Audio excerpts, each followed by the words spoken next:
Watch this video. Try to learn something. Now, if you are American, or you live in America, or you want to come to America, or you have been hearing about America, this video will teach you more about America. For many years, I've been saying this, but many people don't believe me. You don't have to believe me. Watch this video and learn something today. Thank you. The United States has special ops forces, meaning intelligence and military operations, in more countries than they have embassies. They have embassies in roughly 1/3 of all the countries in the world, but they have special ops forces in roughly 3/4 of all the countries on Earth. The U.S. has carried out at least 469 military interventions since 1798, but more than half of those have been carried out in just the last 30 years. In other words, they've carried out more military operations around the world in just the past 3 decades than in the preceding 200 years.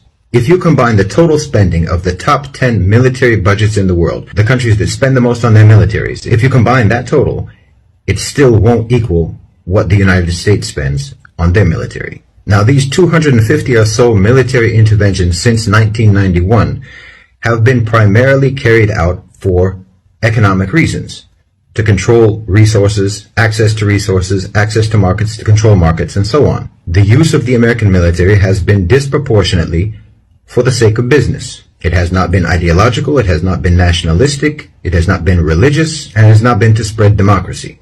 The U.S. military does not enter a country except that it is either following or followed by businessmen. Now, I'm saying all of this to explain that whenever we talk about the U.S.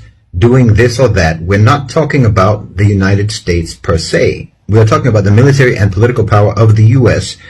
being mobilized or being used to promote or secure or protect the interests of a financial elite who may or may not be American, but who are themselves not loyal to the U.S. This has to be understood. Whenever people start talking about the world moving from being a unipolar world to a multipolar world, because you're simply mistaken if you believe that the United States of America is in and of itself the unipolar power in global affairs.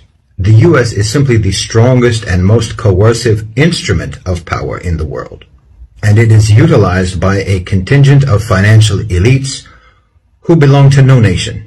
The owners and controllers of global financialized capital constitute the unipolar power in the world today.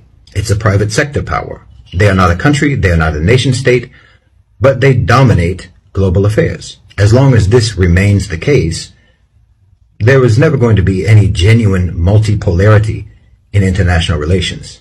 So it would be useful for you to start thinking of investors or thinking of the rich as being their own nationality. Their interests and agendas have nothing to do with the security or well-being of the nations in which they hold citizenship. As we can see now across Europe, this new imperial class of private sector elites have no hesitation in undermining the economic stability, the financial well-being, the living conditions, the quality of life, the peace and tranquility of even Western nations. So before we can confront this reality, we have to recognize it. Nation-states do not exist as independent power entities in the West.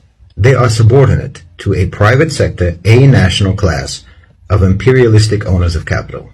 The Western neoliberal political and economic models are hostile to national sovereignty, they're hostile to democracy, they're hostile to independent government, and they're hostile to any iteration of a social contract. In these models, the highest duty of every citizen, of every institution, of every government, is to contribute to corporate profits. It is quite simply greed gone mad.